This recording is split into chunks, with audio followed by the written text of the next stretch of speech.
Big Blue just heard that name again. Bryce Ford-Wheaton. Three angles dropped at once.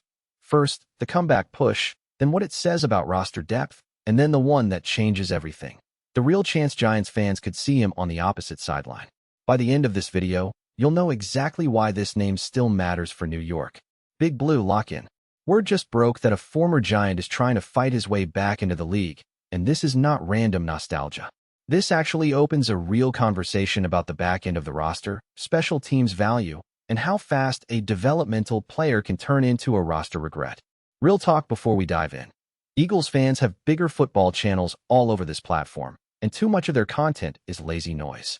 If you want a channel built by Big Blue, for Big Blue, that actually fights back, hit subscribe right now. Every new sub is a flag planted against Eagles, Cowboys, and Commanders talk taking over the feed. Comment, "Let's go Giants," and let them see Big Blue Nation is here. Now let's get to it. So here's story one, and it matters more than some people want to admit. Bryce Ford-Wheaton is trying to make an NFL comeback. Simple sentence, bigger meaning. He was once viewed as a young, athletic receiver and special teams option in New York, and now he is pushing to work his way back into the league. That alone should get Giants fans paying attention, because this is not just, hey, remember that guy? No, this is about a player archetype the Giants clearly valued before: size, athletic traits, developmental upside, and usefulness beyond just catching passes. That last part matters. Special teams jobs keep fringe players alive. Special teams value is often the bridge between camp body and active roster, and Ford-Wheaton was attached to that kind of role. Now, here's the truth nobody's telling you. When a former developmental piece keeps hanging around the league conversation, it tells you something about how teams still see the raw material. Not finished product, raw material. That means the traits were real enough to survive after the original opportunity ended. For the Giants, that reflects back on roster construction too. If a player like that still has a path, then New York's own depth conversations at receiver and on coverage units can't be treated like settled business. And that's where this gets interesting for Big Blue. When a former Giant with special teams upside is still chasing a job, he becomes a mirror. He makes you ask whether the Giants are stocked enough in those hidden roster spots. Not the stars, not the headline names, the grinders, the edge of roster players, the guys who flip field position, survive cuts, and earn trust in ugly game moments at MetLife Stadium. Personal opinion here. I think this matters more for special teams discussion than wide receiver discussion, and I'm planting that flag early. Why? Because the news itself centers his special teams value along with the athletic receiver traits. To me, that is the tell. That is where his clearest NFL path lives. If you think I'm underrating the receiver side, comment if you see it differently. I read every reply. But wait, story 2 is bigger, because now we move from the player himself to what this comeback attempt says about the Giants' roster reality in 2026. Now, what most channels will miss is the angle behind the angle. The real center of this story is not just Bryce Ford-Wheaton trying to return. It is what that comeback chase says about roster depth, special teams value, and why Giants fans may still want to keep an eye on him in 2026. That is the story. And honestly, that is the conversation Big Blue should care about. A player like Ford-Wheaton lives in the exact zone where good teams separate from average ones. Fringe receiver, developmental body type, special teams upside. Those players matter because they create internal pressure. They force younger guys, reserve guys, and bottom of the depth chart guys to prove they belong. Even when they are not in your building, they affect how you evaluate your own room. For the Giants, that matters a lot. This team is not building around nostalgia. It is building around competition. Jackson Dart is the starting quarterback. John Harbaugh is the head coach. The franchise is trying to sharpen every layer of the roster, not just the top. So when a former Giant with size and athletic traits is trying to fight back into the league, Giants fans should look at that and ask one question. Did New York move on from a project too early, or did the players simply run out of time here? That is a real football question, and it ties directly to special teams. Coaches keep players who can help them in multiple ways. If you are not a locked-in starting receiver, you had better cover kicks, block, run, and bring value in space. The brief makes that plain. Ford-Wheaton had special teams upside. That means his comeback chase is not based on fantasy. It is based on role viability. I'll say it. In my opinion, this is one of the most overlooked roster lessons Big Blue fans will get all offseason. Not because Ford-Wheaton is guaranteed anything. He is not. but because this story exposes how important those developmental swings really are.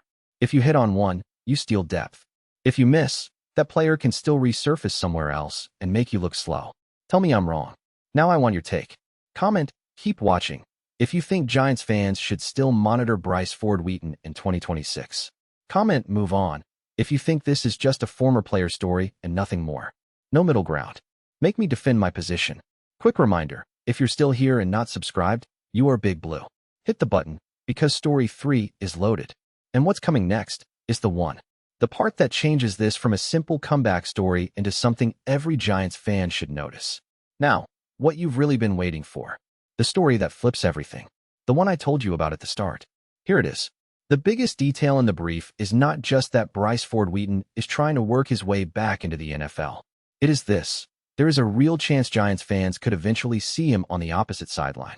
That changes the emotion immediately.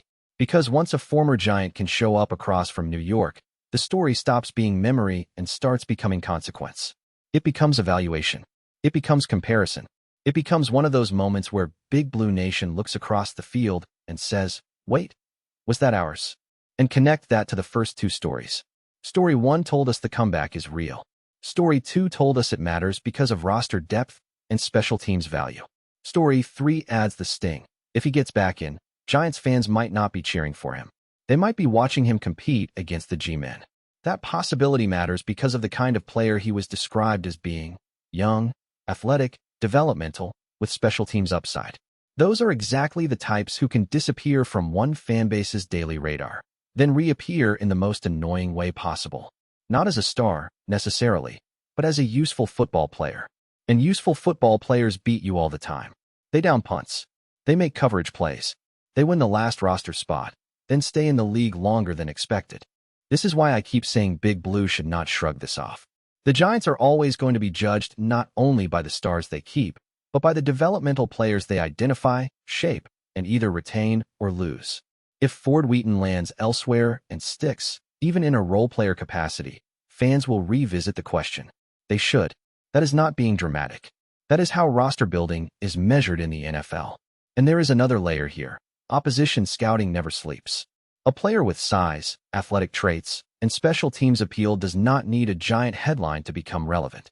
He just needs one staff to believe they can unlock the role. One. That is it.